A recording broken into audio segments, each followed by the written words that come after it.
Steve, how you doing, man? Great, Gordon. How are you? It's good to see you again. I am. I'm a bit tired. I did my 10k this morning.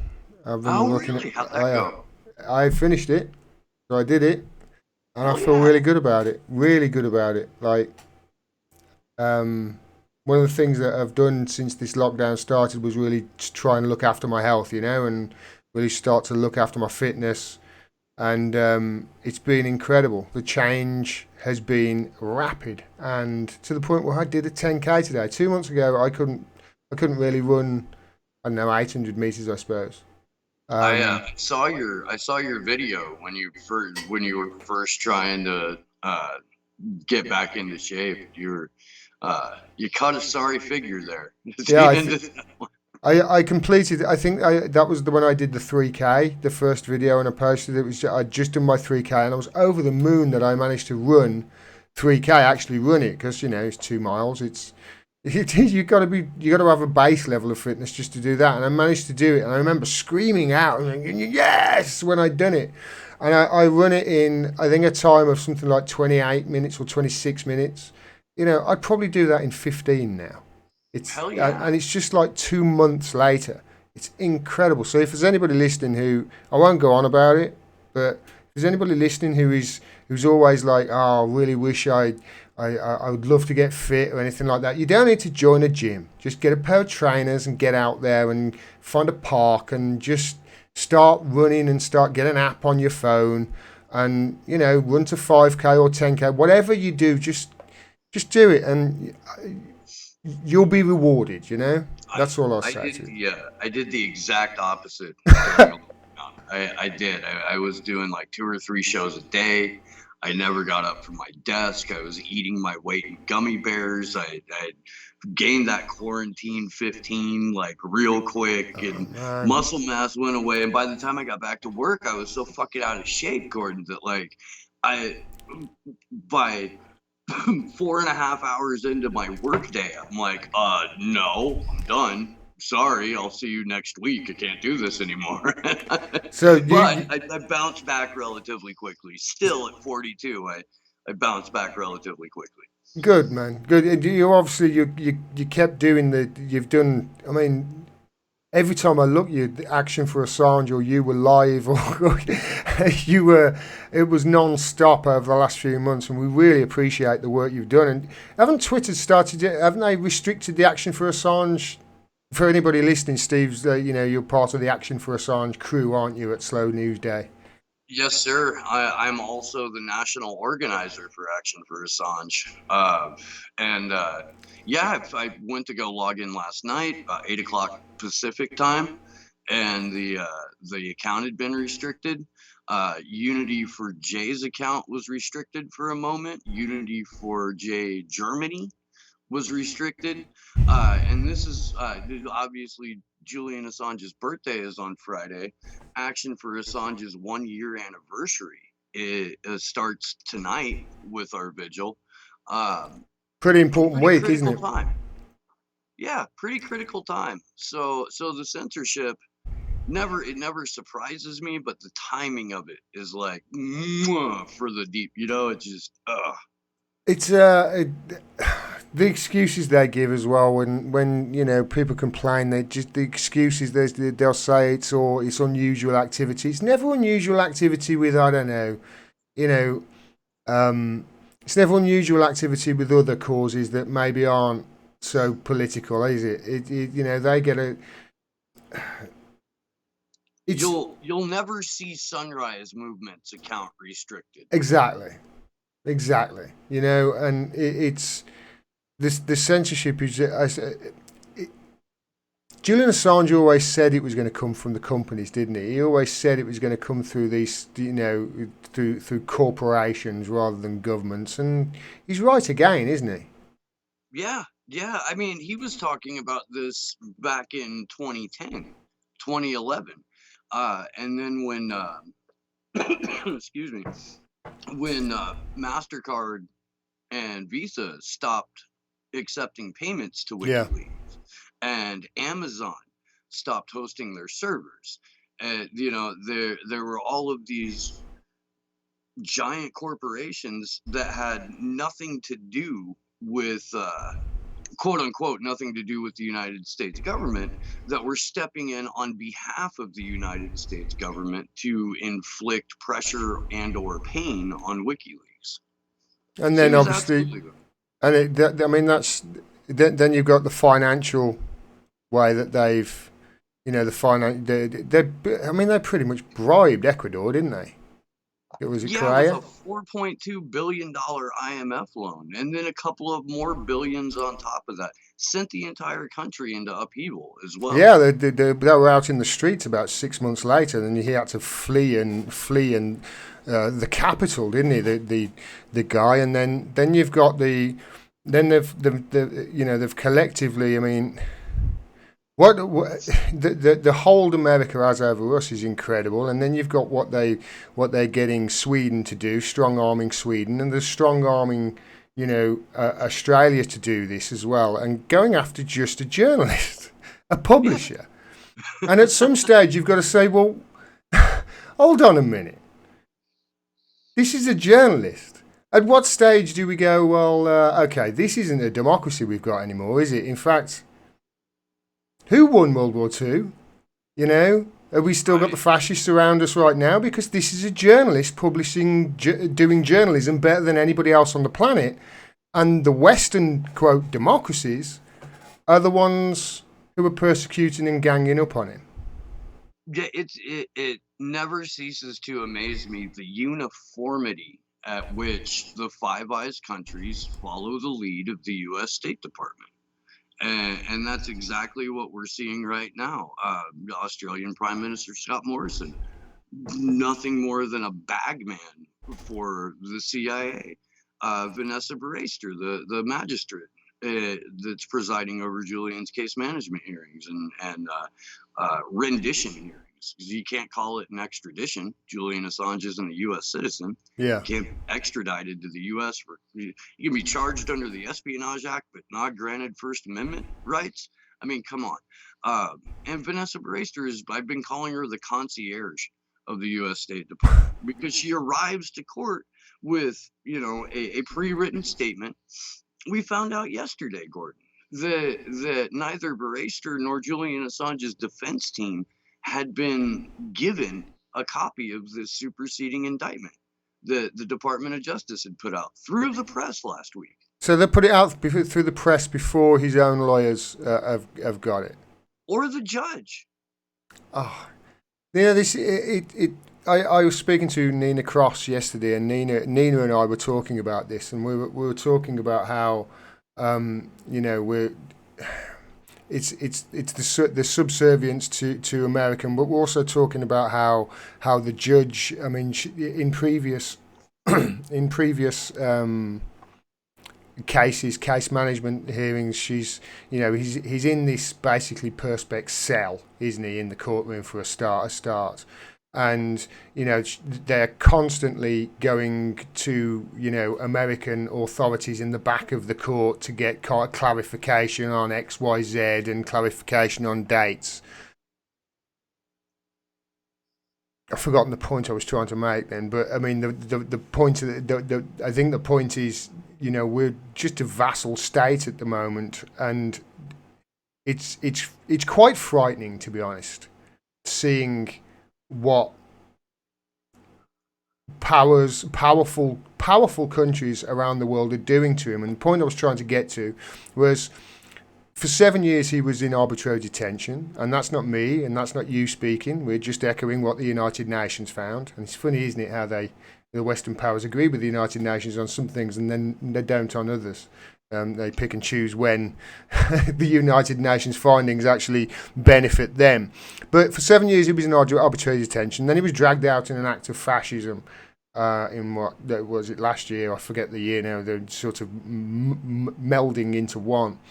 Right. And so he was then thrown in our Guantanamo Bay into he was in, for months he was in medical because obviously he was in arbitrary detention, and that has its medical toll on him. He had to have a root canal. He needed a root canal. I still don't know whether he's had that done. He had a massive pain with his shoulder, and obviously he's got an underlining coronary problem as well. And top that all off, you've got coronavirus. So in this time, in his letter to me, he said that he's got 30 minutes, time on the phone, and he's got to compete with that time with all the other inmates. He can't get in touch with his lawyers at all. He's got no way he can actually prepare himself for this case that is, in my opinion, the biggest case of press freedom ever. And on the other side, you've got a superpower. Massive superpower. The biggest superpower the world has ever seen.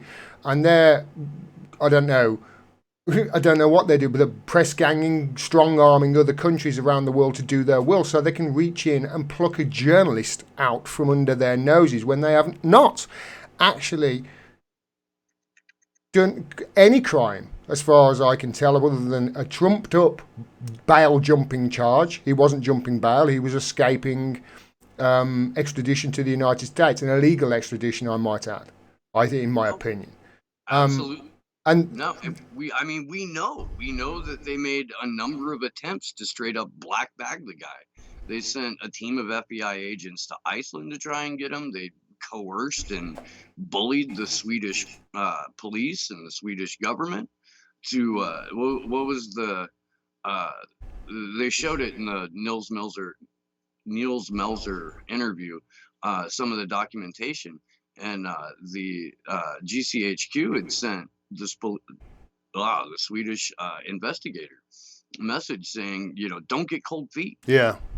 Go after this guy. Yeah. The Stratfor emails. The head of the GCHQ, the head of the Met, I think at the time was Keir Starmer. Yeah. Labour, Sir Keir. And now, look at what he was rewarded with because of his constant persecution of Julian Assange. Look at Sean Henry, the CEO of CrowdStrike now, who, thanks to some leaked testimony from the Michael Flynn, the debacle, I guess, we found out that from Sean Henry himself that CrowdStrike had no visible proof, no documentable proof that the Russians hacked into the DNC servers. He admitted this in open court. Closed court, so, but it became CrowdStrike. Let's just say CrowdStrike. By the way, the CrowdStrike are the company that the DNC use, correct? Yeah. To investigate the hack of their server, and Sean Henry was the FBI agent who was tasked with handling Sabu, who was the rat that snitched out everyone in LulzSec back in the day. Right. LulzSec. Who's LulzSec? So, okay, this relates directly to the superseding indictment that came out last week. Right. All right. Okay. There's a superseding indictment. All right. Okay. We've got to slow down here because otherwise people who are listening are going to get lost. Okay. So in 2019, the Trump administration and the DOJ brought forth an indictment against Julian Assange at 18 charges, 17 of which were under the U.S. Espionage Act of 1917. The 18th charge is a cyber crime charge, and they want to make investigative journalism illegal because what they're charging Julian with is suggesting ways that a source could help cover his tracks. Yeah, which is something that investigative journalists all over the planet do. If you go to the Washington Post website right now, there is a way to communicate with them securely and provide them with leaked documents without getting yourself in trouble. Yeah. Not only that, the reason it's like that is because it's it's one of the first fundamentals of the Fourth Estate and journalism. You need to be a source of information that people can come to you and be able to protect that source's anonymity, because what they're telling you might get them in trouble and powerful people might come after them. It's a fundamental of journalism. So you're absolutely right. And so to kind of bring it all together here, last week, a superseding indictment was released by the Department of Justice, not, again, as we just mentioned earlier, not to the court, not to Julian's attorneys, but to the press. Um, and it all had to do with expanding the scope of the cybercrime charges. And in it, they talk about the Stratfor hacks, the HB Gary hacks, and those all relate to an offshoot group of Anonymous that was called LulzSec. Right. Uh, the person who was running the LulzSec ops was a guy named Hector Monsignor, who went by the online name Sabu. Okay. And by the time that LulzSec was operational, Sabu had been flipped by the FBI. He was fully working for the FBI. So Okay. this gets really interesting because it wasn't until after Sabu was fully on board and cooperating with the FBI that the Stratfor hacks took place. So in essence, the FBI hacked Stratfor. They had all of the files from the Stratfor hacks on FBI servers within 48 hours of the hack taking Didn't place. they? Didn't they have? Was it Jeremy Hammond in prison for the Stratfor hacks for a long To time? this day, he's still in prison. He's almost done. His time is winding down, but he got 10 years for that. Haven't you got like a law for entrapment over there in the US? So entrapment is weird. I've been looking into it because I didn't, because that was my first thought too, is clear entrapment. Yeah. There's two prongs to proving entrapment. The first one is God. you have to prove that the government was coerced someone to commit a criminal act. Okay, we've got that. We've got that in spades, Gordon. And The then second they inserted another one to give them wiggle room.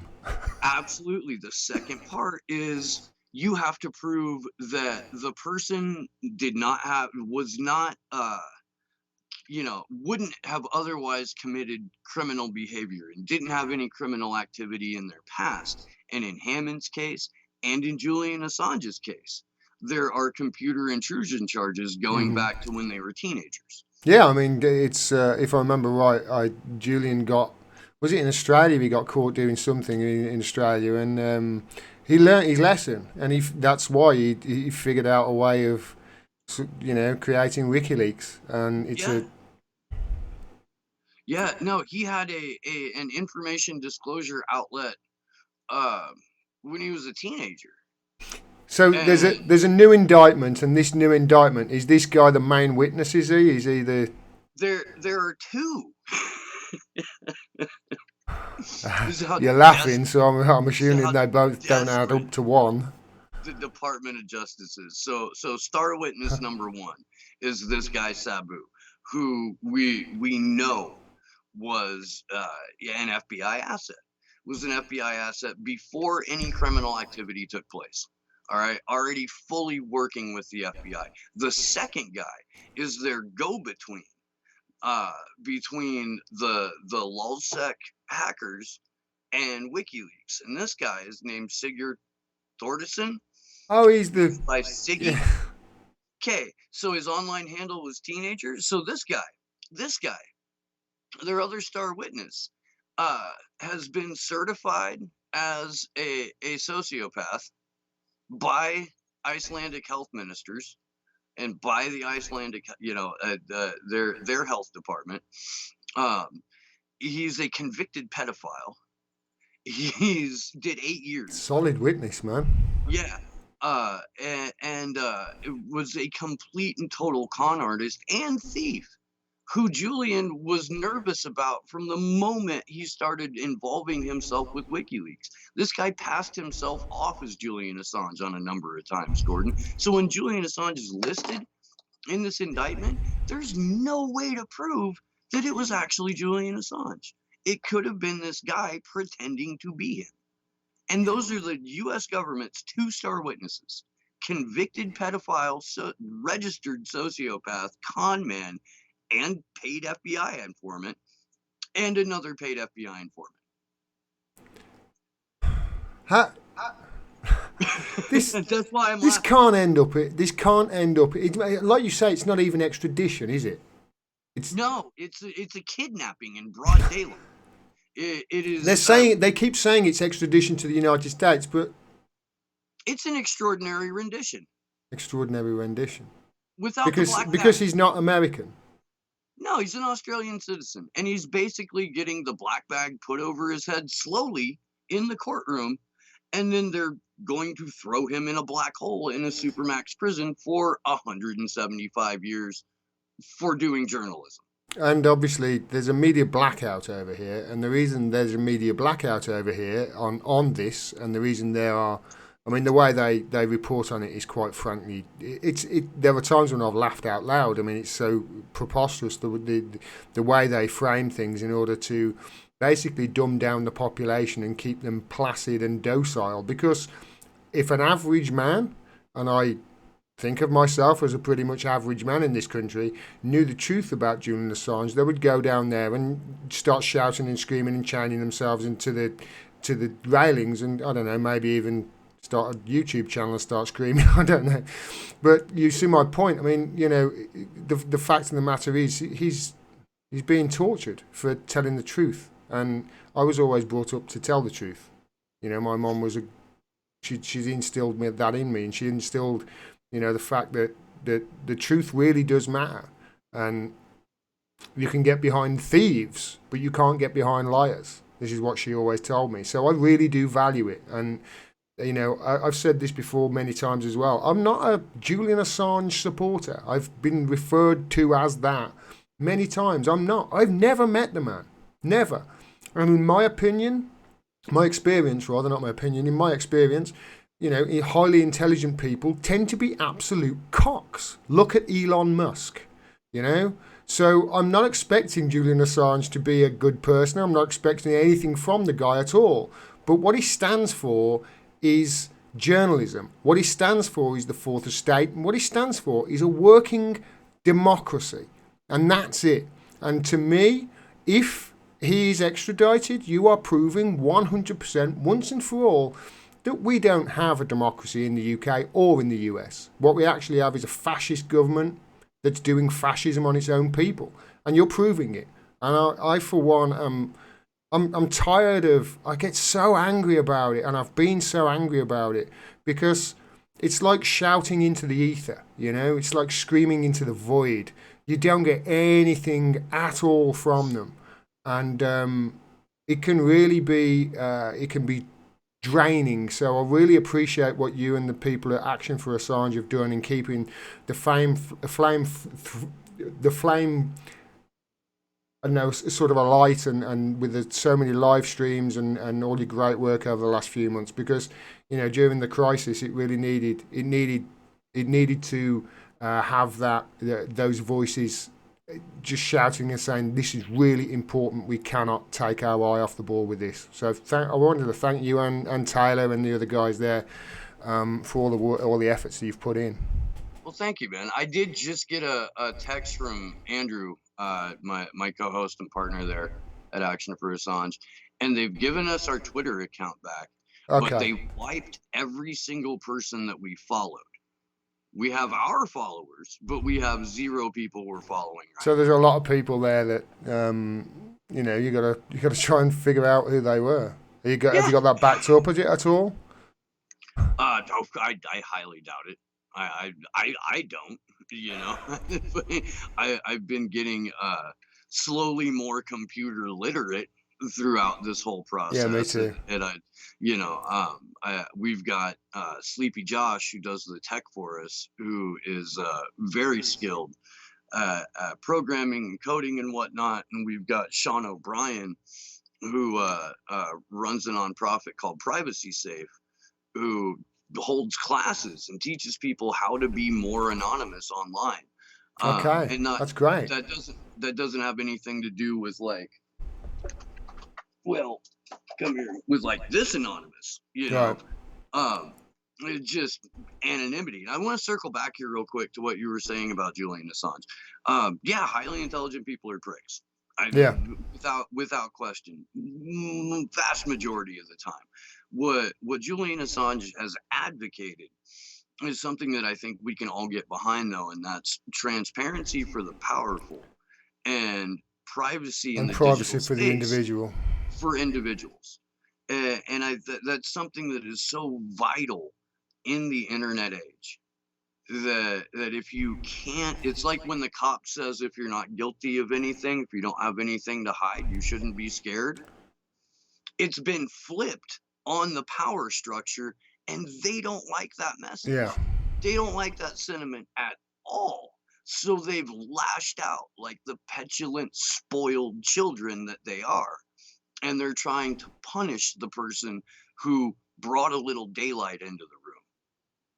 How this anonymity thing online? The problem with the anonymity online, I see, especially on like social media, having anonymous accounts, is you can be a scumbag and get away with it. You can you can get away with basically following an MP and tweeting at her some horrific, disgusting stuff. You ban the account, they make another one. You see it goes over and over and over. And it is obviously a problem. Harassment online can be terrible, and it's obviously got to stop. My solution to all of this is, how they've got the blue check marks on Twitter.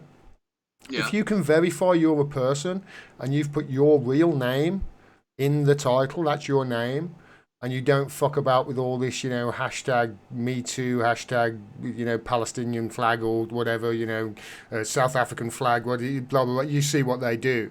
The warmonger would change their names, etc. If you have your real name there, you get verified. That's it. You've put your details over, you've given them your details. People have to do it with Facebook anyway. If they lock your account, you have to send them a picture of your driving license, whatever. If you can prove they're a real person, you get a blue check mark. And if you don't want to do that, you don't, and you can remain anonymous. But here's the kicker.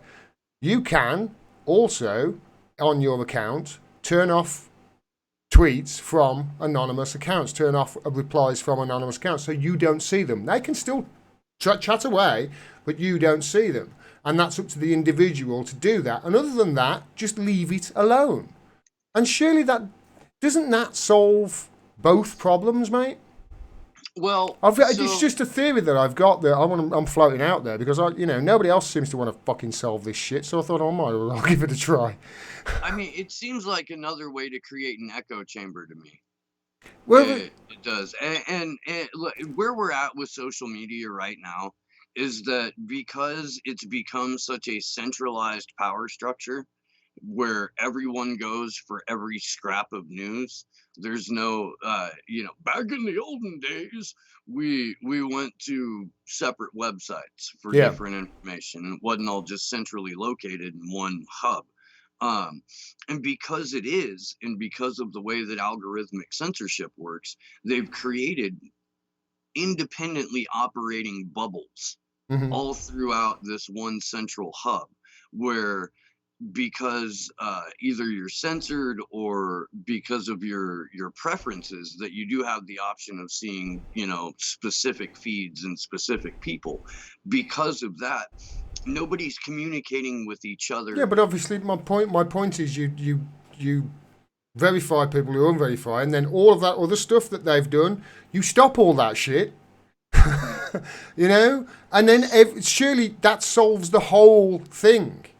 Because anybody with a blue check, like, that's a real person. You're held accountable. That's your, just like the president's Twitter account, they call that a permanent record, don't know, or permanent in the president. You've got it there. I mean, I've read Snowden's book, Permanent Record, and we've all got it now. If you put your name out there, and if you haven't hid your anonymity online, then everything that you've basically put out there is not just public record, but it also will be harvested and sold, and people will try and make profit from it and hack into your shit from it and all sorts, the stuff that you put out there on Facebook and Twitter. But I also understand that there is a place for anonymity online because I've read Snowden, and people who are in the technically minded fields like he is, they need their anonymity online because they need to be able to make mistakes online and not be persecuted and ganged upon, and just they need to be able to just start a new account and start all again. It doesn't mean that they're up to nefarious things. obviously, they could be, and there are people who do, but there are also good people as well who really have morals, like Edward Snowden, who wouldn't have been Edward Snowden if he didn't have his anonymity online in the early days. So I understand that that's a problem, and I understand the Twitter are obviously censoring stuff, and these algorithms, and definitely creating people's own bubbles, and I've seen that myself, and the whole point of social media in the early days was to connect each other, wasn't it? And now they're trying to stop us, So I just think going forward, I also think we got to take it out of the hands of the corporations. Oh, well, I agree 100% on that one. I mean, because they're not going to do it unless it's profitable, is it? They're not going to do any of this unless it's profitable for them. No. You just saw with Facebook just did something, didn't they? Because what happened there with they had people pull funding, didn't they, on Facebook? Yeah, like Coca-Cola and Starbucks and a couple other large companies that spend like millions, if not billions of dollars on Facebook ads, pulled their ads. And it's because Facebook is a shit pile of Nazis. And like I get so sad every time I go onto Facebook, and I don't do it often. I don't. I don't even have an account, and I've got to set up an account for this podcast. Yeah, I'm sorry. I'm not looking forward to it. It's a shithole, man. It is. Like, you think Twitter's bad, and then you go to Facebook, and it's like Twitter's racist uncle set up a website. And then like Twitter's racist uncle has a brother that's a cardigan sweater wearing NPR liberal who still thinks that the national security state is vital and the CIA never lies. And it's like, oh, you mean Ashton Kutcher? Oh, sure. Oh my God, that guy. You know what? Like, it's one thing to be jealous of the guy because he's handsome, but like to hear him speak, he becomes punchable. Like, how somebody can turn ugly. Yeah. People can turn punchable. Like, although he starts talking, there's very little difference between him and Ted Cruz in terms of punchability. That John Krasinski has been up to the same sort of stuff as well as him. Have you heard that recently? The guy from The Office. The guy from The Office. In the fucking CIA propaganda show. Honest. Oh, it's beautiful. I watched the first episode of that. What's it called? Jack Ryan? Is it? Yeah. Jack Ryan. So what they've done, Amazon Prime, or rather Jeff Bezos, or rather the CIA, because let's face it, Jeff Bezos he sits on, is it 2 or 3 boards of the CIA? I forget now because... No, he sits on a board at the Department of Defense and he sits on a board at the Pentagon, but he lost his server contract to Microsoft for hosting the CIA servers, and 60 days later, the Afghan papers came out in the Washington Post that he owns, which embarrassed the CIA. So, like, isn't that strange? So that suggests he's sitting on a massive story because his masters might be upset, doesn't it? Oh, I guarantee you that Jeff Bezos knows way more than gets let out in his newspaper. Guaranteed. But when oligarchs bump heads, they're doing it for a better position in the oligarchy, not for the benefit of the people. And all the Afghan papers did was confirm what everyone knew. The Afghanistan war was a fucking total mistake, a giant waste of human capital, of the blood and coin, and it confirmed everything that WikiLeaks had released with the help of Chelsea Manning in 2010. That's all it did, was validate the WikiLeaks drops. But nobody in the press drew that connection outside of like a handful of us who, are obviously either Assange activists or part of that subset of a subset that knows the news. That actually does their fucking job. Yeah, and there's Amazon with Jack Ryan. So they've resurfaced or brought up this old Harrison Ford character who was based on books from years ago, and now he's doing CIA propaganda on Amazon because Jack Ryan's latest adventure was down in Venezuela, strangely enough, wasn't it, where America were trying to do this coup After finding 200, they've got 397 billion reasons to do this coup, of course, because that's how many barrels of oil are thought to be under Venezuela's land. Jimmy Dore has a brilliant joke where he says America turned up at Venezuela's door and said, "Oh, it looks like you found a lot of our oil underneath your land now. We'll have a deal and get it out, you know," doing their mafia stuff. And there's John Kaczynski doing this propaganda piece, Jack Ryan, where let's face it, you know, Venezuela are not the biggest threat on the world, but according to Amazon Prime, they were the top 3 terrorists in the world, I think. But it's just lately there's a guy that my fiance follows on YouTube. Is it Some More News, I think he's called. And he's got this tie, and he's playing a character, and he's a really, really good sort of parody of the news, and he's always sweating, and he shows the hypocrisy. It's he's fantastic. If anybody knows what I'm talking about, go and watch him. I think it's called Some More News.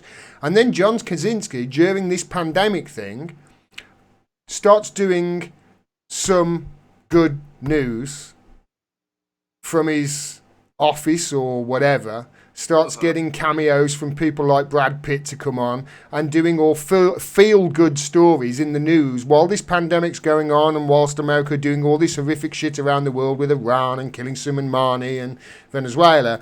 There's this guy doing some good news stories, and then next thing you know, there was a bidding war, and he sold it for millions to, I think, Viacom or something like that. He sold this show to Viacom. Meanwhile, this poor bastard on YouTube has got like 300,000 followers, and he's probably scraping a living doing brilliant work. He's sitting there going, "You fucking bastard, Kaczynski, you stole my idea and have just got paid millions for it." And this is happening left, right and centre all over. I feel so bad for the man. I really did. He did a video on it recently. I'll leave it in the links below if I remember doing it. But can I tell you something since you brought up Jimmy Dore though? Jimmy Dore has stolen 2 of my jokes. No way. Yeah. You're hearing this, Jimmy? You're hearing this? My mate Steve's accusing you of plagiarism, mate. 2 of my jokes. What are the jokes? My jokes. First joke was the war in It's a compliment if he has, by the way. Huh? It's a compliment if he has. I'm taking it as such. He uses one of my jokes all the time, and I'm like, yeah, I love it. Yeah, he said the war in Afghanistan is old enough to join the army and fight in Afghanistan, and that's my fucking joke. My joke. And then he started saying, "We live in a fucking cartoon." You have been saying that for a long time. That's my shit. Maybe he watches your show, mate. Maybe that's where he gets all his. If he watches, he needs to invite me on. And I would love that. Get in line. Action, not even a slow news day. I'd go on his Action for Assange and just talk about that shit. You know. Yeah, you mentioned Afghanistan. We've got to talk about Afghanistan. Yeah, the war that is old enough to have been born before the war and now can fight in the war. And as Jimmy Dore says, you know, what is it? 18 years now. Yeah. Another 2 years. Another 2 years. Set of steak knives. 2 years of gold watch. This is the longest war in U.S. history, isn't it? Yeah. Yeah. Who are you fighting, mate? What we're doing is we are giving military contractors and private military your private militias the opportunity to exercise every single fantasy that they've ever had. It's like Westworld, but with corpses. Oh. You know, the amount of money that we have put into these wars. There's a white Muslim hip hop artist named Brother Ali. And if you're not hip to Brother Ali, you should be, because he is albino from Minnesota, Muslim hip hop artist. And there's a line in a song called oh fuck, I'm blanking on the title, but he says, uh, uh, you don't give money to the bums on the corner with a sign bleeding from their gums, talking about I don't support a crackhead. What you think happens to the money from your taxes? The government's an addict with $1 billion a week kill brown people habit. Yeah, that's And that $1 billion a week number from the time that he released that song in 2010 or 2011 has skyrocketed to like $14 billion a day and that we spend and for the murdering last people. and for the last what 4 years, the media entire in the United States and over here has been pretty much saying that he is that Donald Trump is a puppet of Vladimir Putin, and he's doing the bidding of Vladimir Putin. And meanwhile, in that time, I correct me if I'm wrong here, but I think in that time that they've been saying that, and he's an existential threat to the world, and he's Vladimir Putin's puppet, and he's a Russian asset, they've given him more money twice in two budgets in that 4 years. Yeah. Okay, square this Yeah. circle for me, Steve. Does this mean the media and entire and the Democrats and does that mean they're all in the pocket of Vladimir Putin as well, and or does it mean that it was all total bollocks all along? So if they really thought, and I may have explained this my theory before, um, but I'll do it again real quick. In 1988, 1989, Noam Chomsky put out Manufacturing Consent. Which is Uh, brilliant. we are 31 years removed from that. Manufacturing Consent came out pre-internet, Yeah. pre-digital age. Uh, I believe that consent was manufactured, at least in the media, which is what the subject of that book is about. But the media had manufactured consent in the people by the time the ink was drying on the Patriot Act, right? Yeah. And now the role of the media is to manufacture confusion. And this is, we've got a 20, even manufacturing consent was pre 24-hour news cycle, or very early stages of it. And now we've got a 24-hour news cycle where there's basically state television in different flavors. You've got far right state television in Fox News and Breitbart and those outlets, and you've got center right state television and CNN, MSNBC, and the Young Turks, and several outlets. There's a reason I called Cenk Uygur cable news on the internet Yeah. guy. And that's, I mean, his show is MSNBC with occasional swear words. Just look at his reporting on WikiLeaks since they took that money. Just go and look at it. Since they took that money from the Kratzenbergs back in 2017, just go and look at their reporting pre that on WikiLeaks and post that. Just look at those two things, and then you tell me whether he's sold out or not. The guy sold out, and it cost $20 million. That was all. That's all it cost, 20 million. And it wasn't even, they didn't even give him 20 million in a bung. They invested it in this company and want a return on it. You stupid whore. You stupid. I mean, Christ, even prostitutes get paid first. You know? Yeah, it's one thing to be a whore, it's another to be a dumb whore. But, people will defend him, and people say, no, he's, yeah, okay, fine. I understand strong and wrong. I understand that. He's, he's just wrong, and he's strong on it, and he's not going to change his mind. And I understand that, people can be pig-headed in that way, but it's just look at his reporting pre the money that they got from the Kratzenbergs, who was the Democratic kingmaker who had fundraisers for Obama and Clinton at his house, and that's who Cenk Uygur got the money through, not from, through the Democratic kingmaker. And then their reporting on WikiLeaks and Julian Assange went to dog shit. They got rid of people like Jordan Chariton. Let's face it, I mean, I don't think they should have. I think they should have stuck by him. And I'm not saying that he's the best journalist in the world, but he's certainly better than anything they had at the time. And, like, you're right, the centre right, the neoliberal. I wanna like Jordan Chariton. Me too. Jordan. I really do. I want to like him. I do, I you know, suppose. You know, I've never met and him. I suppose never talked to him, but I can't hang with the telethon. they Like do ask for money a lot, don't they? he's got 12 minutes of reporting and 48 minutes of give me money in every segment, and I can't hang with that, To be fair to him, they're not. He's not trying. I'm trying to be devil's advocate here. In that, to be fair to him, I have thought he's not trying to do what we're doing. You know, he's not trying to do what your average YouTuber is doing, and you know, he's actually trying to build a staff of people that go out and compete with CNN and MSNBC, etc., and do it the right way. You know, but I'm not a big fan of any I'm not a big fan of any news organisation that highlights where the division between people is, rather than highlights, no, look, this is how they're dividing you. Do you know what I mean? And I know exactly. when I see status quo, it's a lot of look at crazy right winger saying this crazy right wing stuff. Look at crazy liberal saying this crazy liberal stuff. Well, it's like I want to concentrate more on what you're saying. In that, no.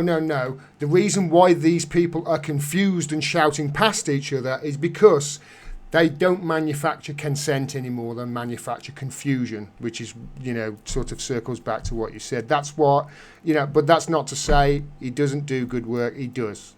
And he does better work than 99% of all the media in the US. That's from what I've seen. Absolutely, and that's why I wish it wasn't just the telethon. Like, I would watch if it was 48 minutes of reporting and 12 minutes of give me money, but it's the inverse of that, and it's hard for me to do. You know what we've just done? Constructive criticism. That's constructive criticism from two people who. That's constructive. That's how to criticize people. Everybody. Yeah, no, Jordan. If Jordan Sheridan ever stumbles upon this episode, man, I support what I'd like he's doing him 100%. I was, by the way, from what I heard with the Young Turks thing, I was totally behind. I thought his explanation of it and the way he handled it could have been better, I suppose. But from that episode, I don't think it was the big hashtag Me Too moment that. I feel like he got stitched up. Me too. I felt he got shafted. But that's also why, like, what my show does and what Action for Assange does is try to frame everything in a post-partisan context. You know what I mean? Like, we don't get to have conversations about policy, in my opinion, or about what left is or right is until we have unfettered access to primary source documents and primary source, individuals unspun. Yeah. You know, and then when we as individuals can read this information and process it in our own ways, then we don't have to be influenced by, a talking head telling us how to feel about it. So we try to make sure that everything is framed in a post-partisan manner, even though, like, everybody involved in Action for Assange has a different personal political ideology. And I'm the kind of, like, quote unquote leftist that, that political compass that has 4 quadrants. Yeah. I am way, way, way down in that lower left-hand corner next to, like, Emma Goldman and a stack of Kalashnikovs. Yeah, while you're down there in that bottom left corner, say hi to my fiance. That's where she is. Radical leftist. Can I tell you? Properly radical leftist, not Jeremy Corbyn. Sorry, you carry on, mate. Kicks ass, Gordon. Hey? She's rad. She is very supportive of what we do on social media. Like, almost every time I see her retweet from something that I feel like was an important statement, she's right there. She's engaged. Radical lefty, mate. Like I say hi to her when you're down there. She's look. Yeah, we're talking about you. Yeah, we're talking about you. Yeah, he says he's in the bottom left-hand corner of the political. I said, say hi to my fiance. She'll be down there with you. Yeah, sorry, mate. You carry on. Okay, what were you saying? Oh, no. That's cool though. What's up, Ditch? How's it going? I think that we need. I really do think that we need to do everything we possibly can to shut down the confusion and push post-partisanship. Yeah. I had Jared Beck on my show about 3 or 4 weeks ago. Jared Beck is one of the attorneys that brought forth the DNC fraud suit, Mm-hmm. and were just trampled on by the justice system everywhere they went. Um, Jared is a fascinating character, man. He really is, and he's not who his Twitter account is, you know. And he, like, very early on in this interview, he's like, "So when's the last time you read Plato's Republic?" And I'm like, "Is this gonna be a book report? Because Eddie, come on. shit, my dog ate my homework, I'm like, it's been a while, man. It has." He's like, "All right, well, put yourself back there. There are 5 stages of government that Plato talks about in the Republic. The one that we are currently living in is oligarchy. Like, Mm-hmm. that's undeniable. And we are in the crumbling stages of oligarchy, which is also, if you look into the streets right now, also undeniable. Yeah.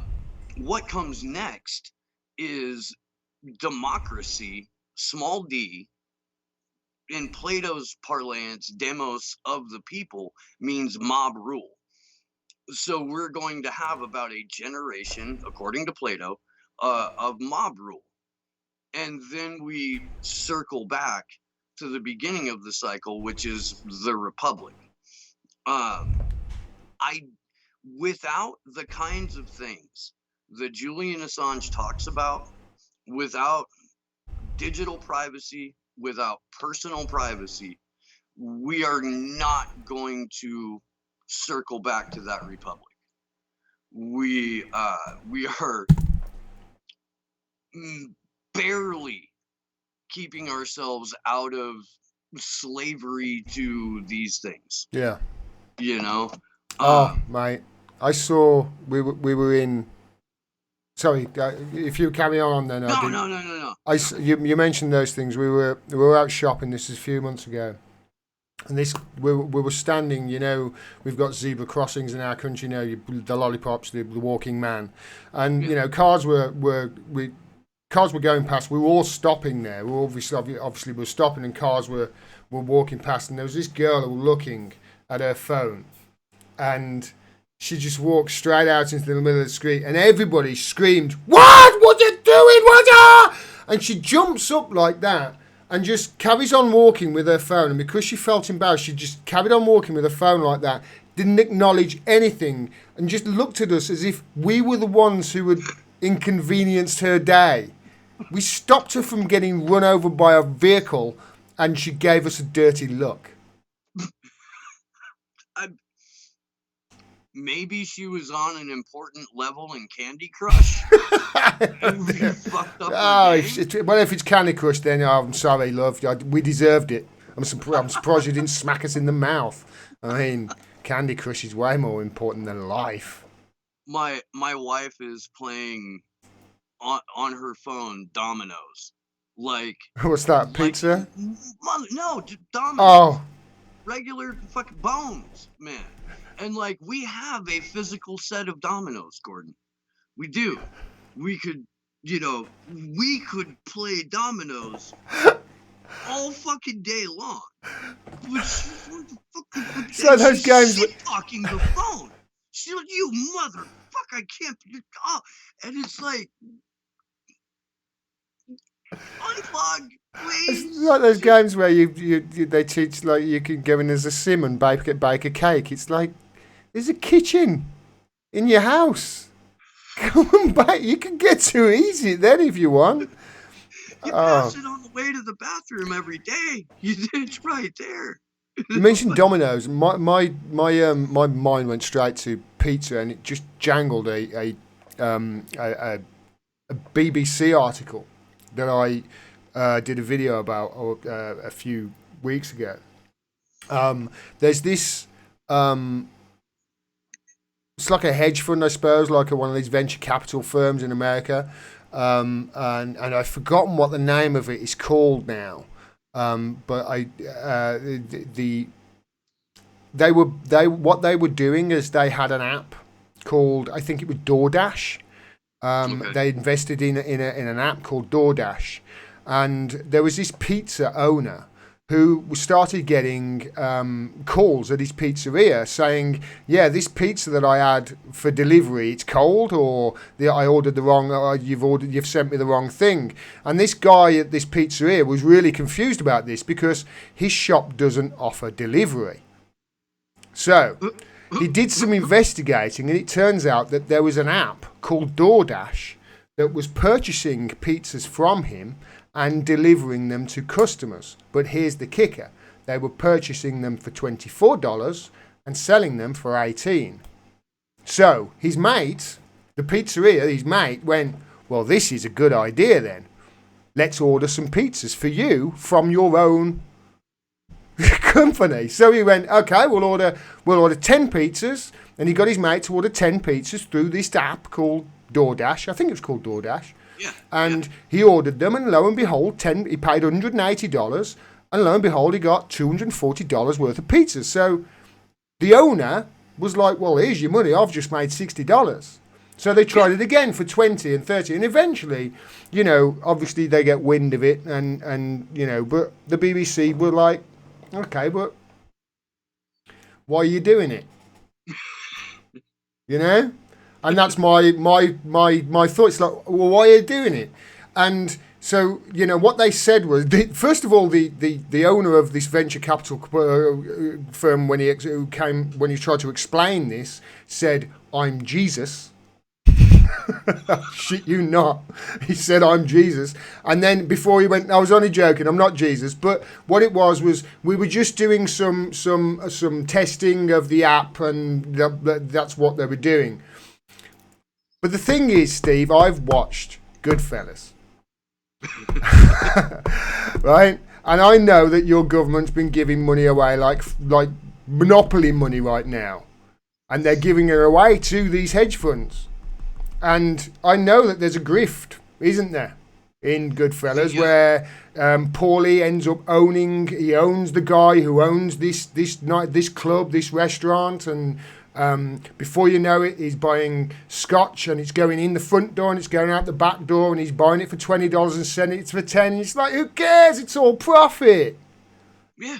Is that what's going on here, you reckon, mate?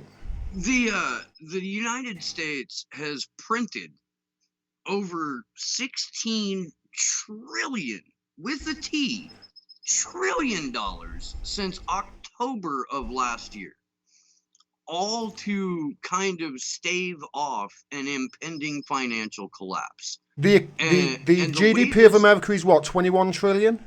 Yeah. So they've printed almost that money off in 8 months. 8 months. Yeah. And it's imaginary. Just straight up imaginary. And people goddamn know it, don't they? And that's why they're buying pizzas for 24 and selling them for 18 with the money they've just borrowed. There is no reasonable explanation why any U.S. citizen would not look at our monetary system and say, "This is faith-based." Yeah, it's totally faith-based. Totally. Keystrokes get entered at the Federal Reserve, and those keystrokes fly off to Federal Reserve banks, and a series of numbers appears in a column, and that's money. Mm-hmm. It gets spread out from those banks to different giant corporations and eventually people, sort of. But there's less than $80 million in cash circulating in the U.S. right now. Might be billion. I might be wrong, but it might be. That's a bit weird, isn't it? Something doesn't add up there, mate. That's higher cash supply. We went off the gold standard in 1972.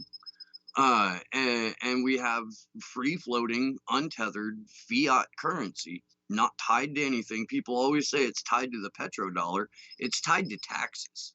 Mm-hmm. That's what gives it its actual value. Yeah, the petrodollar just increases its need to be the global reserve currency, because then you've got people like Saudi Arabia who they purchase it in dollars, and then with those dollars they buy securities from the US, and that obviously it keeps the dollar buoyant and it keeps it as the world's reserve currency, correct? Ish. Yeah. And the why we're seeing this whole like China's the bad guy really comes down to the fact that China is an emergent, larger, better organized economic power than the United States. We've got to be careful with China because they've invaded. They've bombed. No, we've got to be careful with China because they've.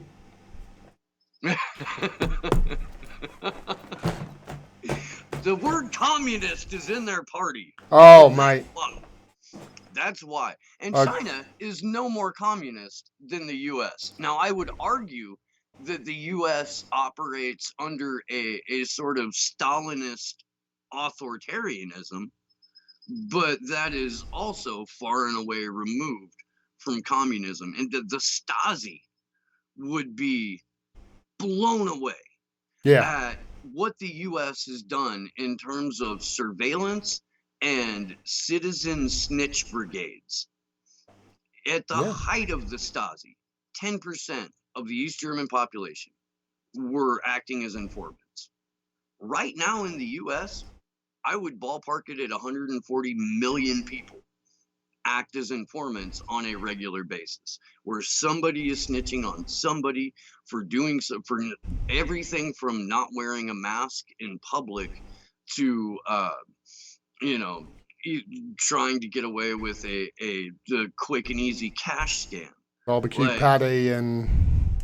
We've got existing while black is a huge crime in the eyes of many an entitled white woman in this country. And that's, I mean, look, I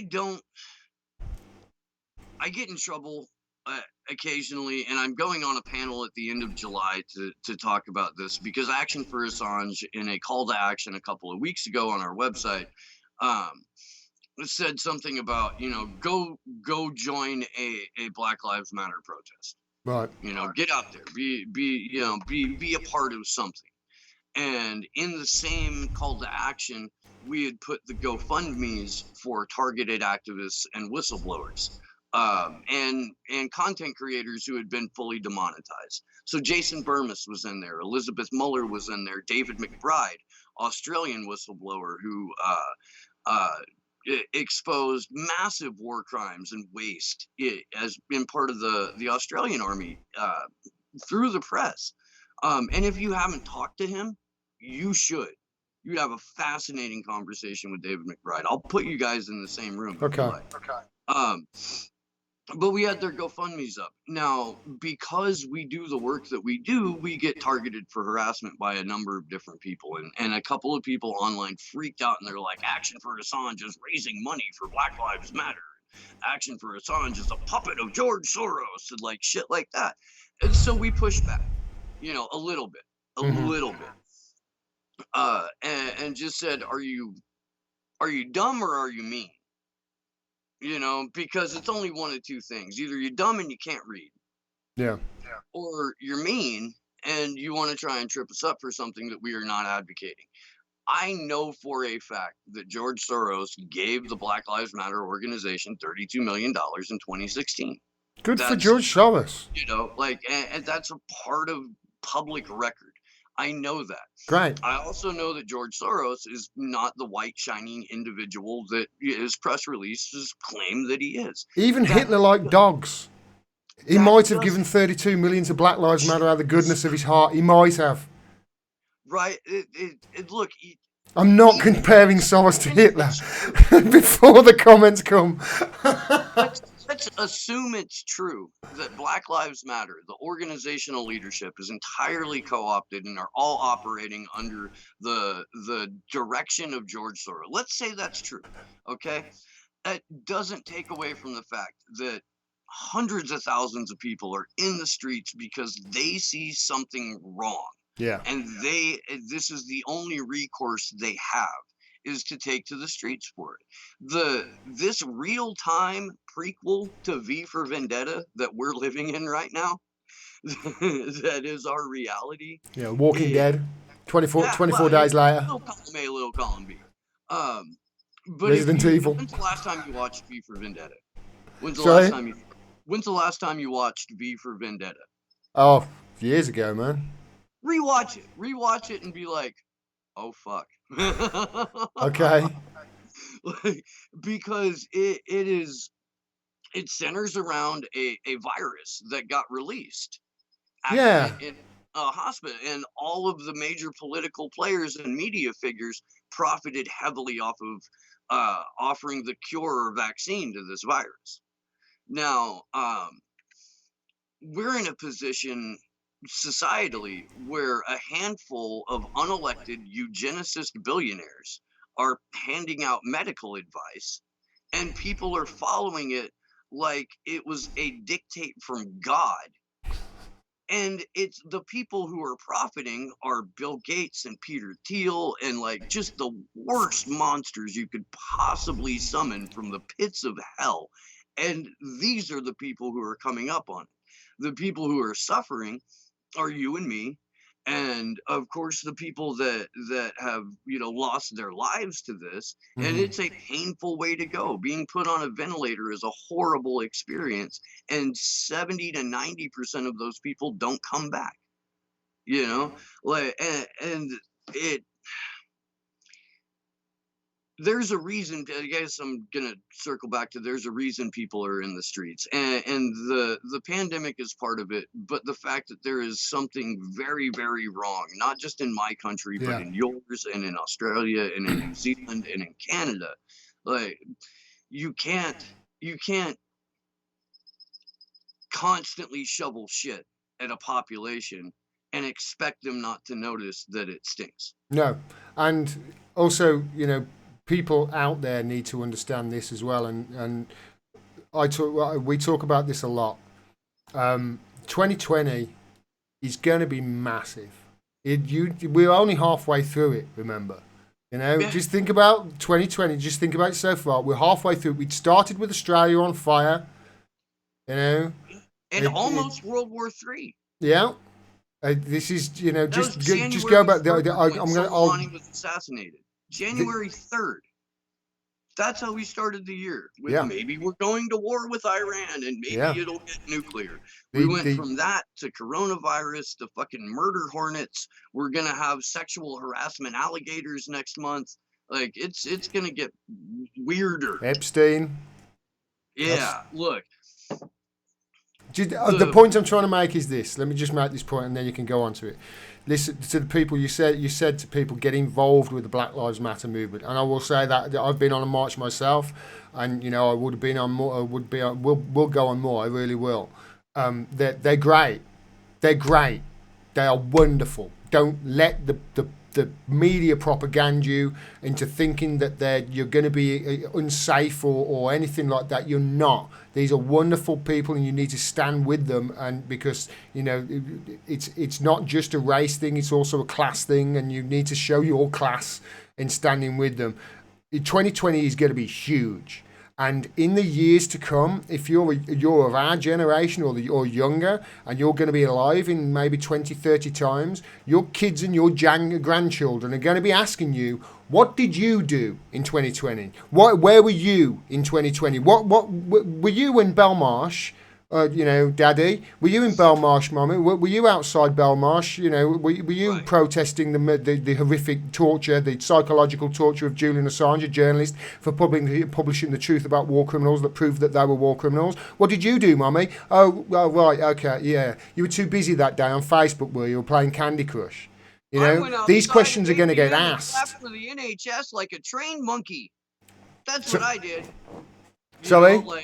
There's going to be people that are like, well, I went outside at 8 p.m. and I clapped for the NHS like a trained monkey. Exactly. That's not enough. People need to get you. You're so right. I clapped for the NHS. No, you did jack shit. You wrote a hashtag Black Lives Matter tweet. You did jack shit. There are in years to come people there's going to be an inquisition. There's going to be people are going to say, well, what did you do? Where and we need to have this. We need to have this conversation as well. You say there that they're talking about it's a mass disinformation campaign, and the media are just manufacturing confusion. Now we need something like you say that sort of does away with this left-right paradigm, which is a bullshit thing that they've made us, a bullshit prism that they make us look through anyway. It's fucking upside down and back to front and inside out, if you ask me. Fascism's at the top, idiots. It's not at the right. That's neoliberalism. If you look at the charts, and people out there are going to say, "Oh, you're wrong, Gordon. It's not." No, it's not. Fascism's not hard right. Fascism's authoritarian. In that scale, authoritarian's up there. So that scale that you've been saying that's right is fascism? No. The opposite of communism is neoliberalism.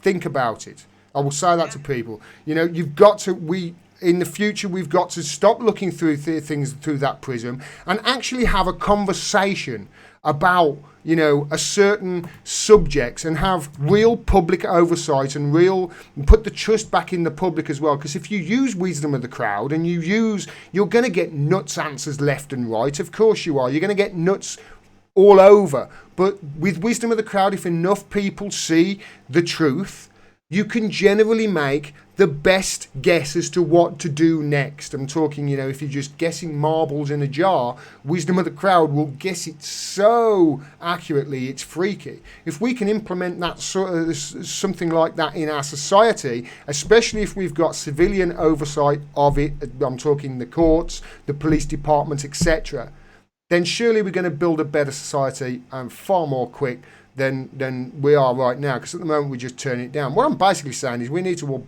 be China. the way that I frame it from like day one on Slow News Day is that we need a sort of collective ascension. Yeah.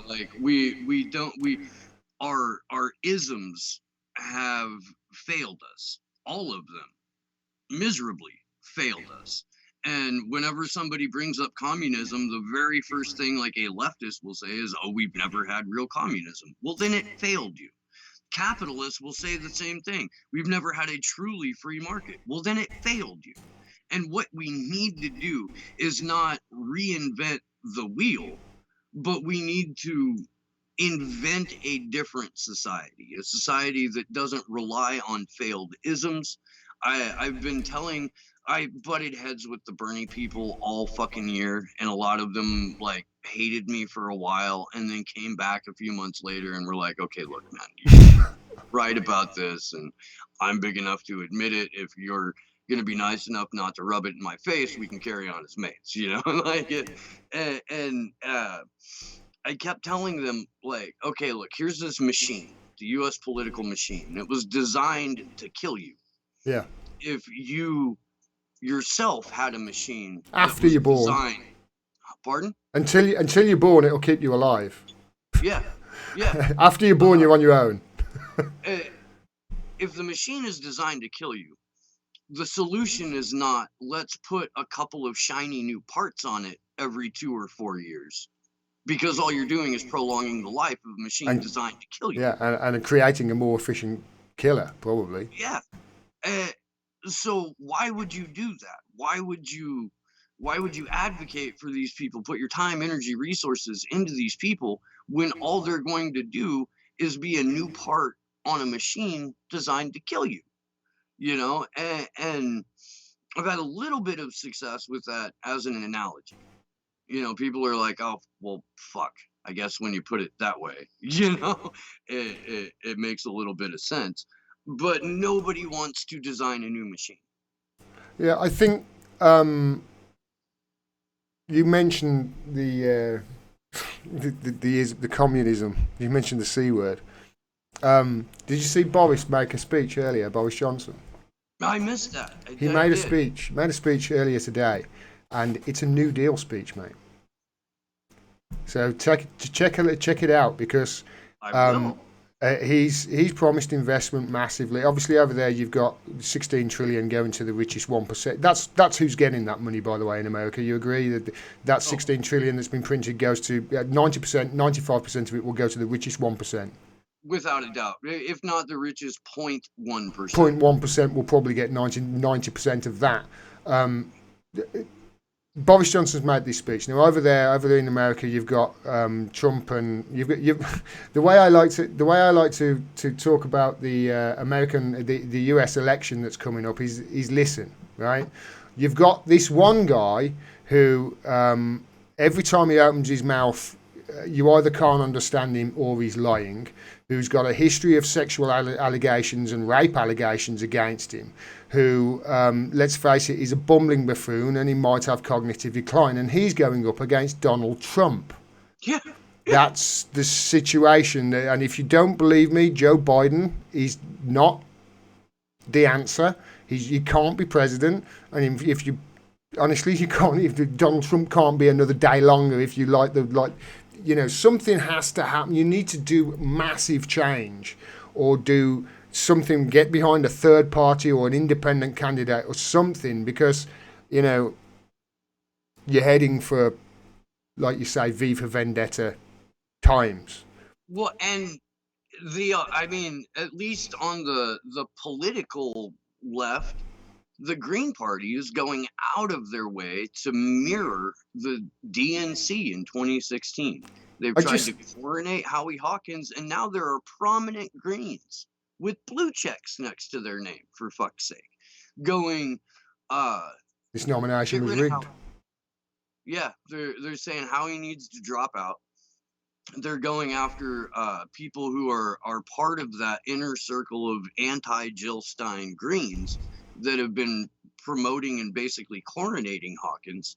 And I've spoken to Dario Hunter, who's another Green Party presidential candidate, Chad Wilson, who's still in the race, Ian Schlackman, good friend of mine, who dropped out, not just the presidential nomination for the Green Party, but dropped out of the Green Party altogether back in November of last year, because of the way that they're handling their process. Now, if the third parties are doing the exact same thing that the duopoly is doing, they clearly can't be trusted. And the people, the rank and file Greens, are grassroots activists and disaffected progressives who left the Democratic Party because of how rigged the process was. Do you think these people are going to let that shit stand? No, they're not. No, they're not. So you've got the entire disillusion of the Green Party happening in real time right now. And there's a number of different third parties that are more, I guess, socialist or more left, but they have all of the representation as you or I would, walking up to the Supreme Court going, hey, will you hear me out? Fuck no. Why would I hear you out? You've gone through, you've done nothing to get here. You're just a person. Mm-hmm. Just a person. And that's the mentality that if you haven't already got respect of the monsters in power, you have no way of flexing any of your own power. The trouble with that is eventually they'll come for you in numbers, and there's lots of them. Yeah. I think they've got that message over here, though, because Boris has made this big speech, and his New Deal speech, he's said, okay, you're getting $5 billion to begin with, and it's no that to which they say nothing. I assume they're going to pay the rest of the people, the rest of the funding and the rest of the building works they're going to pay with bread and water, But is this similar to them saying, "Oh, we're going to invest in housing," and then they don't build any? No. He's come out and he said he's going to build houses. He's going to do the houses. He's going to do the rail link. He's going to do the schools. He's going to do the hospitals. He's going to do the police. He's going to do the fire force. He's going to do the education. He's going to do space. He's going to do technology. He's going to do honestly, it's the big New Deal speech, and he's done it. And he said at the end of it, he said, if people want to call this a New Deal, then fine, that's what it is. It's a New Deal. And to the point where, honestly, things are that effed up, he had to say, let me get things straight. I am not a communist. That's where we're at over in the UK. The Tory, the Conservative leader of the Conservative party, the prime minister of a conservative government with a massive majority, has just announced a public spending plan to which he has had to attach the line, "I am not a communist." Wow. This is either, we sat there and went, well, that's all well and good if it happens. But then I said afterwards, hold on a minute. Surely he's going to try it, at least do this, at least try and do it then, because otherwise, why would he announce something where he's had to apologise straight away for being a communist? Yeah. Surely that means he's actually going to do it this time, doesn't it? At least there's more of a chance of it. At least that's what I thought, and that's my initial. It's amazing to see how we have reacted to this pandemic and to how America has reacted to it. Because over here they seem to have, I'd give them a D, maybe C minus. They messed up at the beginning. Over there in America, you just shat all over the exam paper. I mean, it's kind of what we do. 150,000, kind of what you do. USA, we're number one. 150,000 deaths. Woo! There's a Tom Coburn song where he speaks about America as like a drunk teenager, like permanently on spring break, and that's our mentality. Is we're 17 years old, we're not in our parents' house, which I guess would be you guys. We're in a place where we're not under our parents' rules, and we're drunk as a lord and have been spoiled our entire lives, and that's just how we present to not just each other, but to the world at large. And Donald Trump, I think, is the perfect culmination and the natural evolution of a country that has been a spoiled, drunk 17-year-old on the beach for 250 years. They say you get the president you deserve, and boy, do you deserve it, mate. I mean, if you just look at what he is, let's face it, what he is a con man who sticks his name on everything, and he's all about corporations, and he's all about how he can shaft you, and he's all about how much money you can make, and he's to hell with the consequences, and to hell with anybody else, and it doesn't matter. Hey, I had a deal, fuck you, I'm going back on that deal, tough, I don't give a shit. Well, that's American foreign policy, baby. That's exactly what you do. What they are. It's like this is what they do going around the world. They scrap the IMF treaty. He scrapped the Paris Climate Accord. He scrapped the Intermediate Missile, Nuclear Missile Treaty. He scrapped the JCPOA. It doesn't. I mean, nobody. If to any country around the world who's thinking about doing business with the United States and doing a deal, I'm thinking, well, what have you not seen the last 30 years? There are no deals with the devil, They're always going to go. In fact, no, the devil doesn't go back on his deals. So the worse than the devil. The devil doesn't go back on his deals. America come back on their deals all over. Why would anybody do a deal with them? It's not.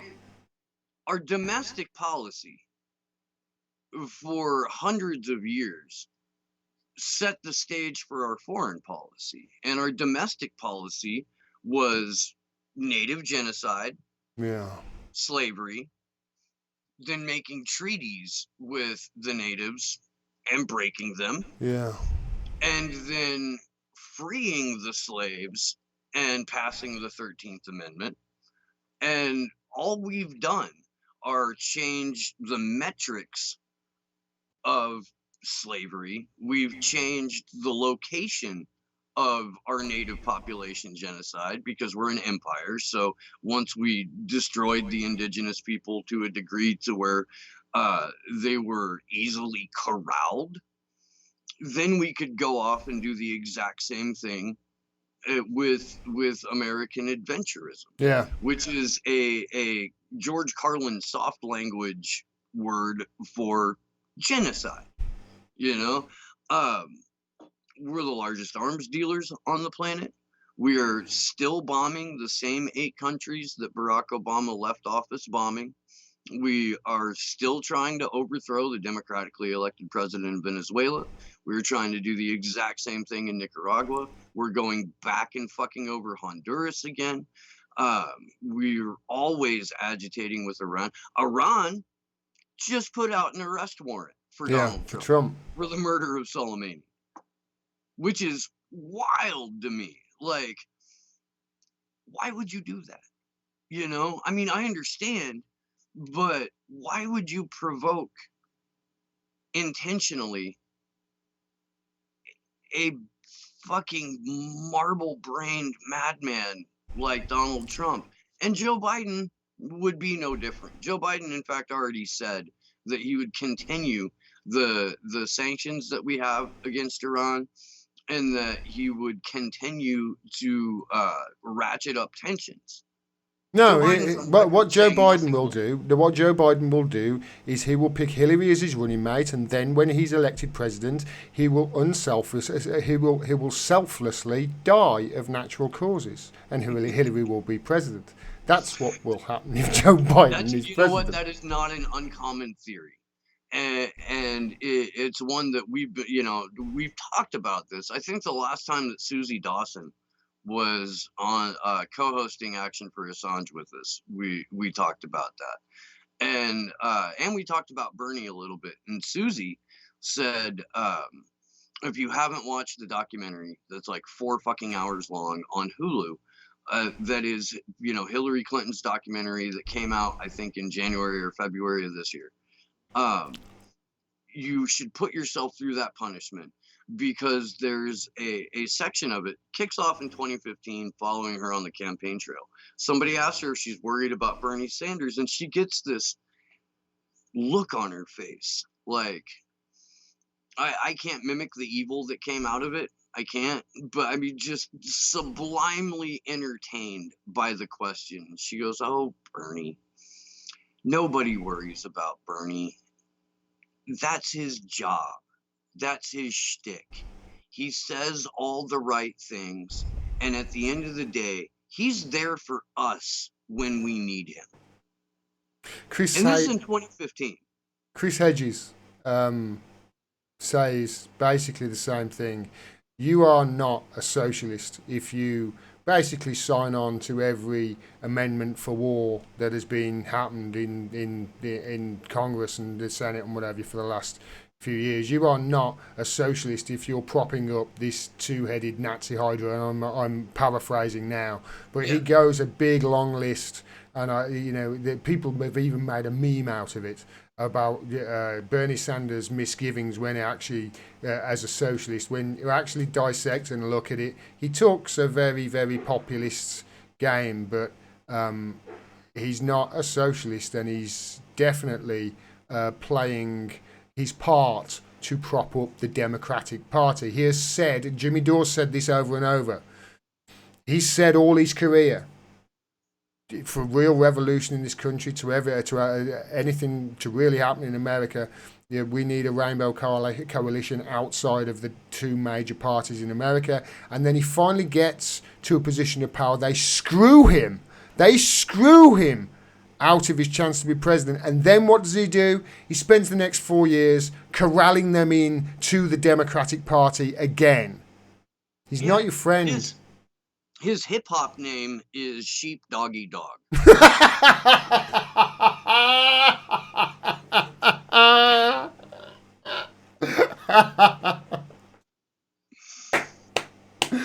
Is that yours? That's mine. It's mine now. That's mine. I'm stealing it. Hey, if Jimmy Dore can steal your jokes, I can steal them too. You have my full permission. Please cite me occasionally, but you can act like it's yours if you want. Hey, mate. You know I love you, and I will do. I won't steal your shit. It kills me. It kills me what Bernie Sanders has done to the country. It kills me what he's done to the progressive movement, because the organizations that popped up to support him were the DSA and the money. Sunrise Movement, which is part of this like nonprofit industrial complex that Cory Morningstar talks about so eloquently. Um, and Matt Stoller, who I disagree with on most everything, Economically and foreign policy and yeah, but he was on Jimmy Dore's show and he said that the DSA progressives were frightened authoritarian children. And that's really fucking hard to deny, Gordon. It really is. yeah. The way they tone police, the way um, that they want to police speech, the way that they take what somebody that they like writes about policy or a politician, and that becomes gospel. We're in a place now where America is basically a secular society, right? Mm-hmm. Even though still like 70 or so percent identify as Christian, they're cafeteria Christians. You know, they take what they want out of the Bible and they leave the rest Yeah. They quote it when it serves their purpose, you mean? yeah, and because we're largely secular. But isn't that all Christians? No, of course. Okay. But the point I'm trying to make here is that the same energy that goes into being religious, being a person of faith, because we're secular largely, that same energy is transferred over into political identity. Right. And you see it across the spectrum, but you see it, I believe more so, but it's probably just because of the spaces I operate in, more so with like DSA progressives and Bernie Sanders progressives, to where it's a faith-based institution and they have granted deity status or sainthood status to their pet politicians who can do no wrong. And the policies that they advocate become commandments. And when you point out or you try and engage with people and say, look, what you're saying and what you believe runs contradictory to what you can see with your own eyes and hear with your own ears, they act the exact same way a person of faith would, where they retreat and they push away from you and they go to their little bubble. Yeah. And they get a bunch of people to confirm their biases, and that's where they go for their media, and that's where they go to have their ideology reinforced. And it's the exact same religious energy. Yeah, it's really dogmatic. I've seen it as well, and I don't think how people are conversing now is helpful either. I'm talking, social media is where a lot of people obviously get their news from, and it's where they do their commenting from and get their thoughts out.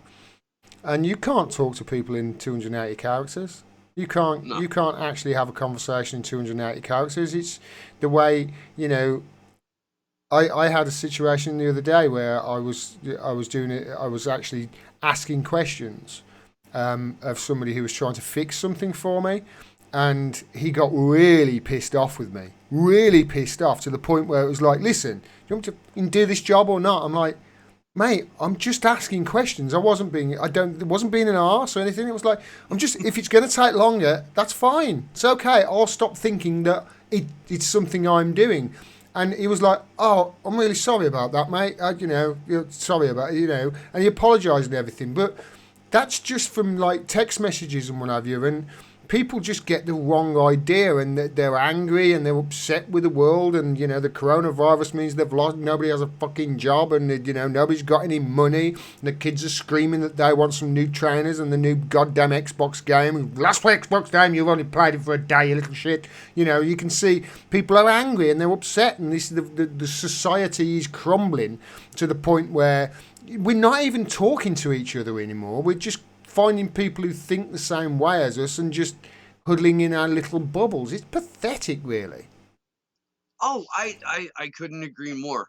I couldn't. We need more conversation is the point I'm trying to make. We need more of this. We need more of what you and I are doing. Yeah. the reason that you don't see a lot of like day-to-day news updates on Slow News Day is because I would rather have extended conversations with people who I find interesting, whether or not we like. I hope we don't agree on everything, because that would be boring as fuck, you know. But it's hard to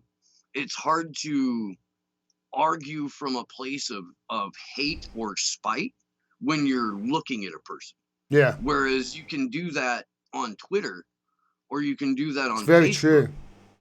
It's very and true when you're. you're It's very hiding true. behind a screen. Like, I realize we're communicating through a screen right now, but I Yeah. can see you, and you're a beautiful man. And Well, I thank don't you. want You are too, to mate. like And your beard is something. Your beard is something of a wonder. Ray McGovern, uh, who has a much more epic beard than Who me. I am hopefully talking to tomorrow. Oh, excellent. He'll be on the Assange vigil tonight. Oh, wonderful. Um, Tell him Ray hi. McGovern. Tell him hi, and tell him I'm looking forward to I will. speaking to I'll you tomorrow. slide that in there for you. I will. Because he hasn't got back to me and confirmed yet. So. uh, Ray McGovern on April 11th, 2019, when Julian Assange was trafficked out of the embassy after being sold. Um, Ray McGovern said, I looked at how disheveled Julian was, and Yeah. my heart broke. And he knew that his shaving equipment had been stolen from him. And then And they he made knew fun of that, his beard. yeah. And so he said, as long as Julian is incarcerated, I am not going to cut my hair, and I'm not going to shave my beard. It'll be my little personal protest, and we'll call it Beards for Assange. So in I want to say January or February of this year, right before we went to DC for the first time, Yeah. Ray told us this, and I had already stopped shaving, and I had already stopped cutting my hair, and I went, well, fuck, now I have an excuse. Well, there you go. I'm part of this Beards for Assange. And Andrew, Nico House just told Andrew that he has the most fire beard in independent media. So I was a little jealous, but he does have a fantastic beard. We made Andrew shave for our Halloween vigil because he went as Jimmy Dore, and I went as George Galloway. So I got the suit and the vest and the tie, the glasses. These glasses actually. Got those and got a fedora and did the worst Scottish accent on the fucking planet. But it was a big bag of fun. But Andrew's beard grows at a much more rapid rate than mine. He's 28, 29 years old. I'm 42. It doesn't grow in as thick as it used to, you Yeah. know. But oh my God, we just spent 5 minutes talking about facial hair. Well, I was actually reading Ray McGovern's latest piece in Disobedient News earlier, and I saw him there with his big white beard, and I thought, oh, what a great guy. He's man of his word. He's just he wouldn't grow it because obviously what's happened to And Julian. he jokes too. He's like, my wife thinks this is the worst decision I have ever made in my entire life. And I'm like, well, if that's the worst decision you've made, you've been pretty on, Fuck. Definitely remembered to take the trash out, do some washing up. What's what do you think's next then for America? What's next? Are we gonna? What's next? How is this? Because we're heading for calamitous times, aren't we? We You think? are, and there's a couple of bills that are moving through our Congress and your Parliament, or the EU, and on the EU side, it's ACTA too. Nothing to do with us now, then, mate. Brexit. Oh, that's right, Brexit. I That's voted right, Remain. that's right. But yeah, ACTA 2, and here we've got the Earn IT Act, and it's basically criminalizing encryption, ending encryption as we know it. So this is Apple This is to get around the people like Apple who wouldn't give their encryption stuff away, or Well, Telegram, or any of these people. I believe Apple has since backed down from that, um, and they are allowing backdoor encryption into their products. It's one of the reasons why you shouldn't use Safari as your browser. Um, but I Other mean, than it's shit. yeah, yeah. Sean O'Brien talks about this all the time. Apple products are designed to be surveillance devices, and an iPhone is significantly more uh, government friendly, agency friendly than an Android. On an Android, I can strip all of the Google software from it, and I can put a different operating system on it, and Right. I can go through F-Droid instead of the Google Play Store to get apps, and so I've done that. I did that before we went to DC for the first time. But in terms of what's next, it is going to, I believe it's going to get messier than it has been. And I think that with the announcement of like just a metric ton of new coronavirus cases, they already in California, 7 counties have been ordered or shutting down bars again, shutting down Yeah, restaurants. I heard 16 states are thinking about shutting down or have done. Another 16 that were open. That And took. and while saying you can go protest. I So know. if we can go protest, then is it really, if we've got permission to do it, is it really a protest or is it a parade? And if it's I. a parade, What's the point? does it have meaning?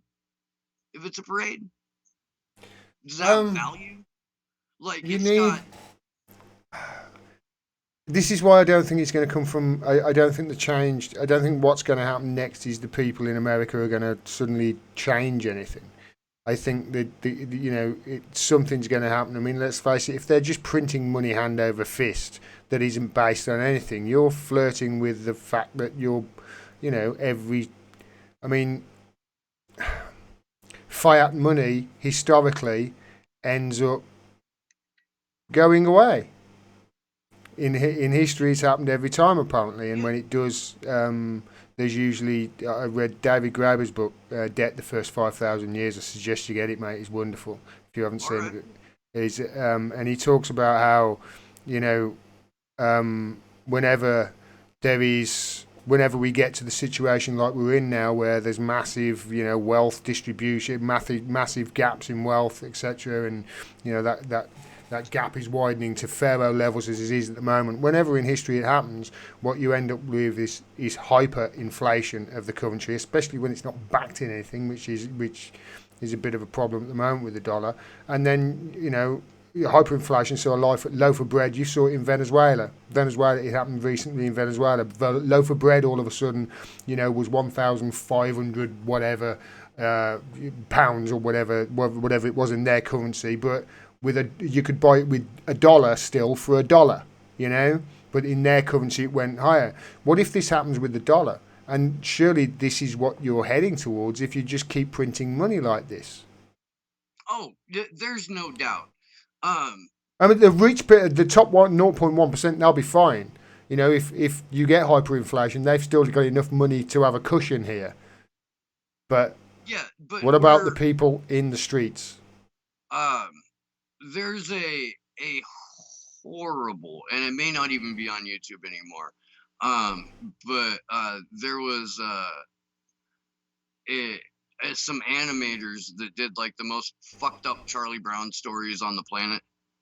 Um, and one of them was it's motherfucking Ramadan, Charlie Brown. Look, what it'll make you throw up in your mouth a little bit, maybe. Um, I'll probably but find it funny. I've got a really weird sense of humour, mate.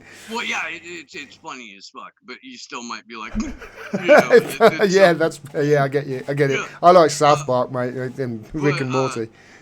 one of the characters says, Charlie Brown, you is well fucked and far from home. And I think that we're going to find ourselves well fucked and far from home. And you know, it's going to,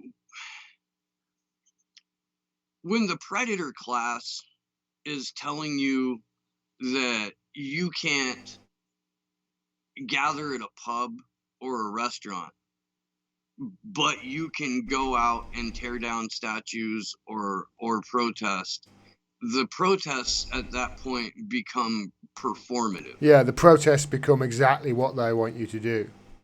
And I think unless there's a reckoning, on the people who just found out that Karen is a term for entitled white women like 2 weeks ago, and are using it as a division tactic, as a slur, and in order to other somebody.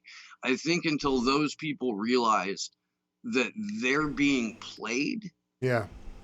then we're going to continue to be well fucked and far from home. People will still be spending every hyperinflated dollar that they have on stuff instead of, let's learn how to become as self-sufficient as possible, or as food secure as possible.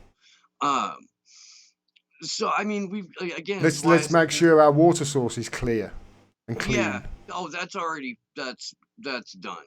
Yeah, I mean, it's just basics, though, isn't it? It's basics that they're not being given. They're being given these basics in Beverly Hills, mate.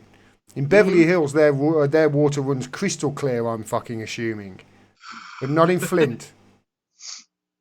What they get in Beverly Hills is I think it's all of the snow melt from Lake Tahoe. I think that's what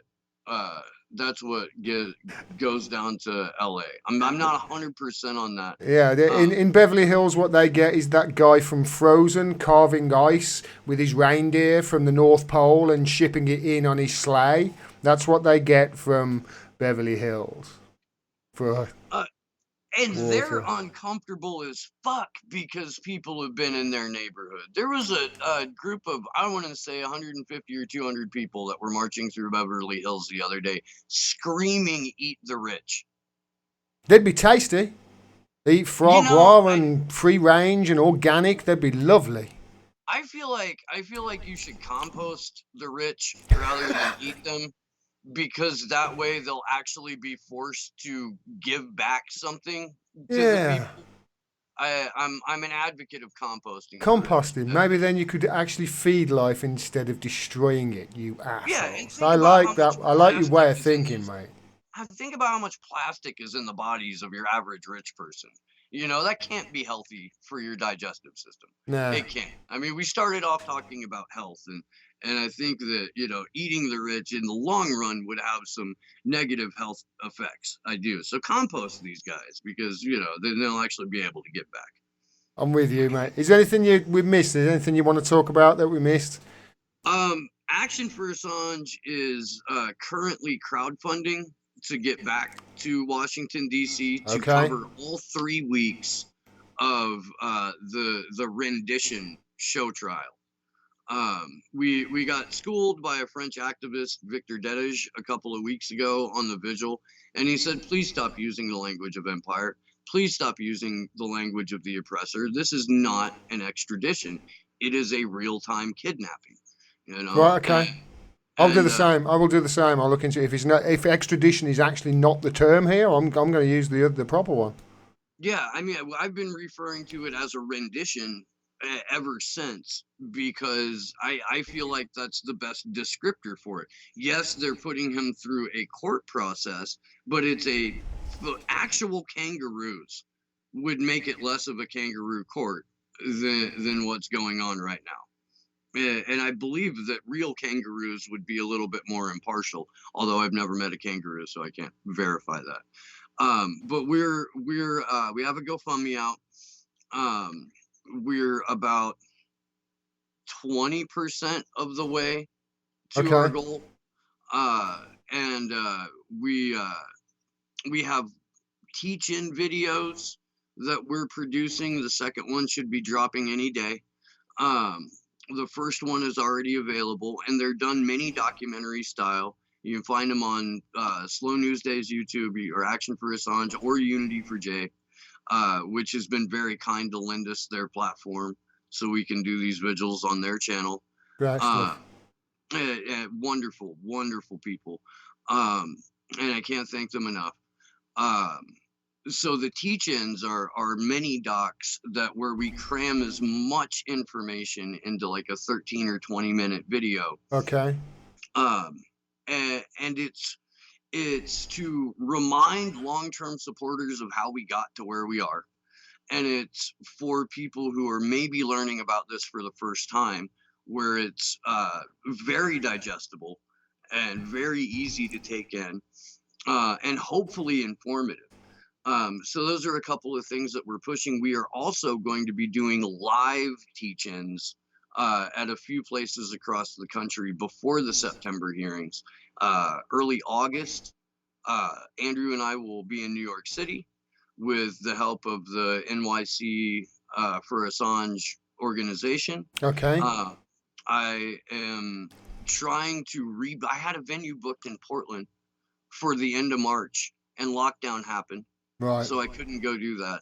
But I'm going to try and get that venue again. We're going to try and do one from Chaz or Chop or whatever it is up in Seattle. We're going to try and go into the fucking giant honey trap psyop. Okay. If you go there, give them a message from me. Sort out a water source. It shouldn't be hard. Seattle's surrounded by it. And also get fish. And then start thinking about letting them back in and letting residents back in. Get your water source and your food, for Christ's sake. Yeah. Well, look. This is what happened when you get liberal kids, sorting it out, because so okay. Well, what we're going to do is we're going to create bike lanes. What do you do? I don't know. I don't know whether they've decided to do that, but water source, food. That's how you do it. Yeah. Fairly important things when starting your own society. Really, really are. Look, I didn't know shit when I was 22, Gordon. Neither do I, mate. But I thought I knew everything, and that's the problem. I tell my 14-year-olds right now, you might as well move out while you still know everything.